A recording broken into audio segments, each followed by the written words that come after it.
Harambee House, Nairobi County. Chief Justice Martha Koome has come out to push back on external interference and attacks on judicial officers by the political class.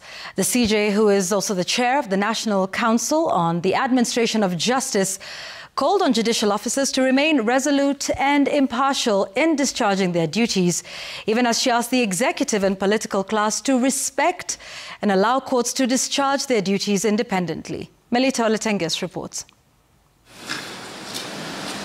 Days after President William Ruto criticized a court ruling that barred police from erecting roadblocks, the National Council on the Administration of Justice, chaired by Chief Justice Martha Koome, has pushed back against external interference in judicial matters. In a statement, the council reaffirmed the independence of the judiciary, urging that it must be upheld at all times. It encouraged courts to exercise discretion in bail and bond decisions with fairness, proportionality and balance, ensuring justice for all. The council also called on independent commissions to operate strictly within their constitutional mandates. Surely, 50,000 shillings on after invading an hospital and interrupting a cesarean operation. Only 50,000 shillings were granted as cash play.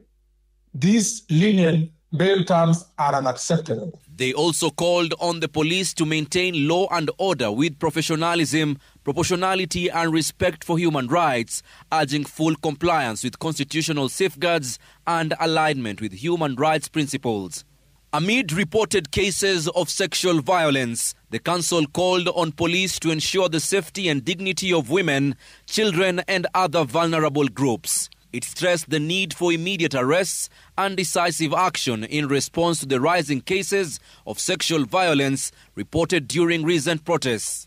They noted that the protests are an expression by the youth and speaks to deep-seated governance concerns around service delivery, accountability, employment and inclusion, stating that their voice must be heard, understood and addressed.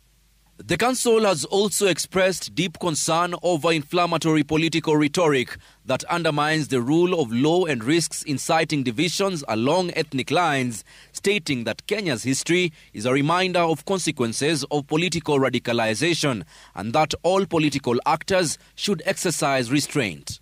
Admitting that there are gaps and challenges between public order management and freedom of assembly and protests, the NCAJ has stated commitment to work with the Kenya Law Reforms Commission and other players to bridge the gap.